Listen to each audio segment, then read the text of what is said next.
अरे बाप रे, केवढा मोठा दगड पडला इकडे. रस्ता पण तुटला आणि मागे बाजूला बघा पूर्ण गोडाऊन आहे. हा दगड तर खाली गेला असताना ते गोडाऊन पुणे तुटला असतं. आता आपल्याला पुढे जायचं सर केवच्या जवळ. तर कसं काय मित्रांनो, पुन्हा एकदा स्वागत आहे आपल्या व्हिडिओमध्ये. तर थँक्यू पुन्हा एकदा एक काळा तोंड बघण्यासाठी. तर आपण आज आलो हे लोणार गावामध्ये.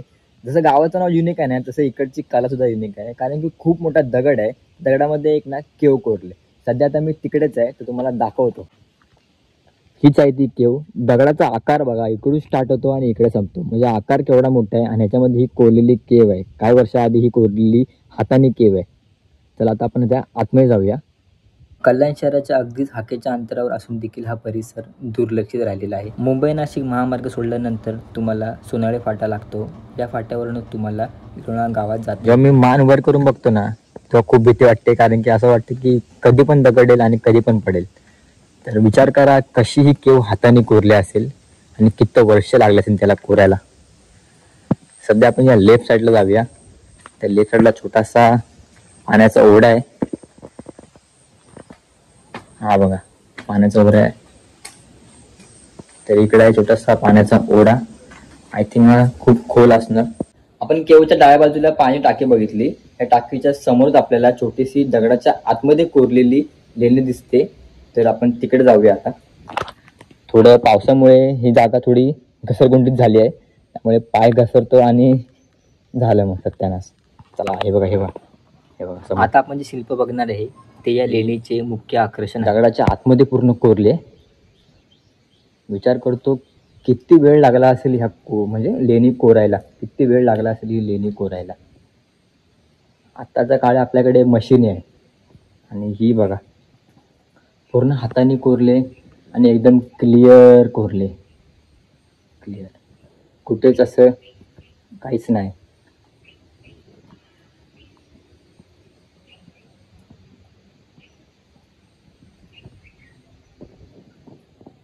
बरोबर ओढ्याच्या समोरच तुम्हाला ही दगडाच्या आतमध्ये कोरलेली लेणी दिसते.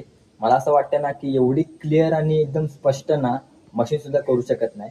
त्यापेक्षा जास्त या लोकांनी हाताने कोरले. जुन्या काळी खूप वर्ष आधी कोरलेली ही लेणी आहे. तर सध्या मला असं वाटतं की खूप छान आणि खूप मेहनत लागली असेल ही लेणी कोरण्यासाठी दगडाच्या आतमध्ये.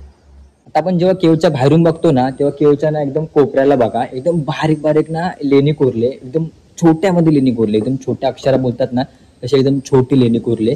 एक मिनिट मी तुम्हाला ती पण दाखवतो. सध्या तर आपल्याकडे ड्रोन वगैरे काहीच नाही. ट्राय करूया, आपण दाखवण्याचा प्रयत्न करूया.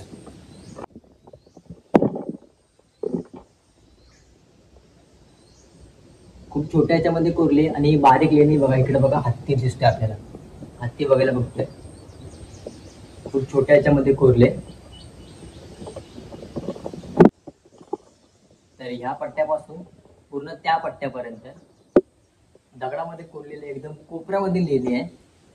ती कशी कोरली याचा अनुभव मला सुद्धा नाहीये. कारण की किती बारीक आहे ते बघू शकता तुम्ही. त्यानंतर आपल्याला बरोबर ओढ्याच्या बाजूला अष्टविनायकाचं रूप बघायला भेटतं. ते सुद्धा दगडाच्या आतमध्येच आहे. केवचा जो पाया उभा केला आहे ना त्याचा आकार बघा. असं वाटतं की मोदकाचा आकार आहे. बारीक बारीक लाईन.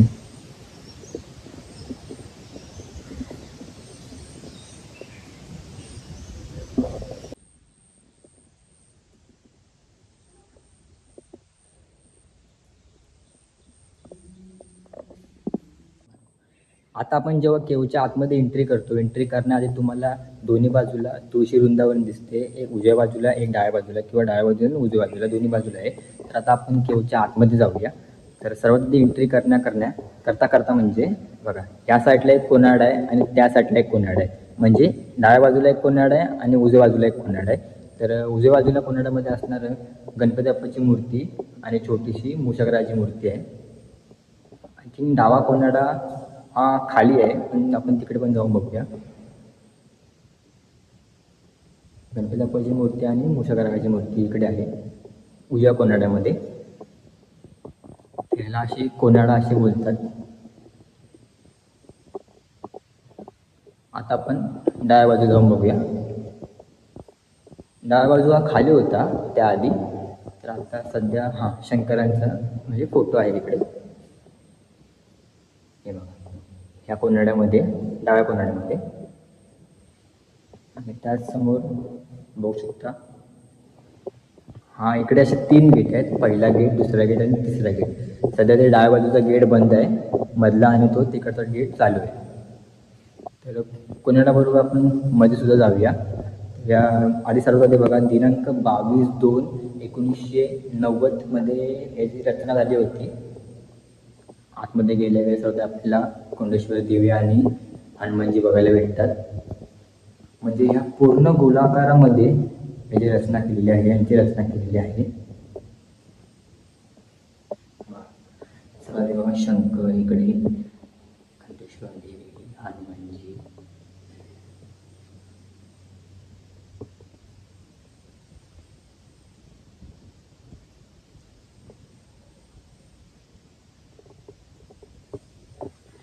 सर्वात आधी जेव्हा आपण बाहेरून आलो तेव्हा आपण पूर्ण उन्हामध्ये होतो आणि आता आपण जेव्हा आतमध्ये आलो तर थंड वातावरण आहे. म्हणजे बाहेरचं वातावरण वेगळं आणि आतमधलं वातावरण म्हणजे खूप फरक आहे.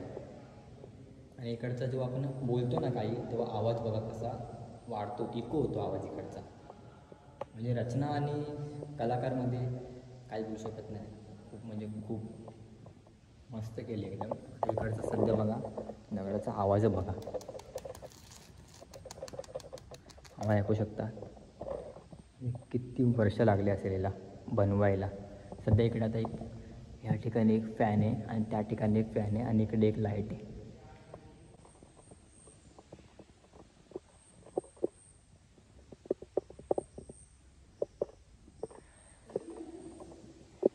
आता मी ना केवच्या बाहेर उभा आहे. तर इकडे ना 4 चेअर आहे. त्याच्यामध्ये एक अद्भुत अद्भुत अद्भुत चेअर आहे.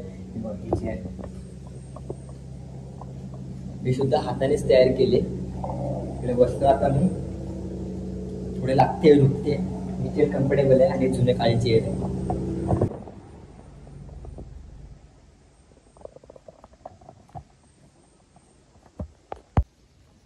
आता हे पूर्ण गाव असल्यामुळे बरोबर बघा केवच्या बाजूला गुरं देखील चरायला आलेत. हा बघतोय माझ्याकडे कायचा आहे रे, पूर्ण अख्खा. बाबा बाबा बाबा बाबा तू कसला बघतोय काय रे बाबा. डॉन आला इकडून, कल्टी मारूया. हो कसला खतरनाक आहे बापरे.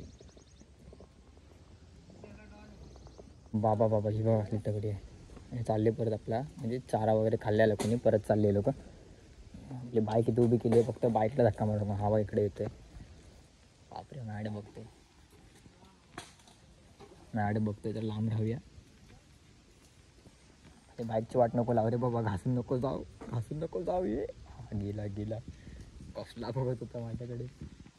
चला आता निघालो घरी जायला. मस्त वाटलं इकडे येऊन. खूप वर्षाची मेहनत मला आज इकडे बघायला भेटली. म्हणजे मोठ्या दगडामध्ये कोरलेली केव एकदमच भारी आहे. आणि जाता आता मला गाय वगैरे दिसल्या म्हणजे एकदम गावचा फील भेटला जाता आता.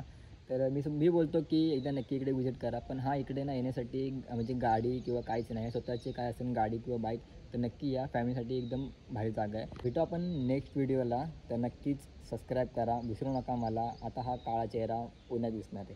बाय.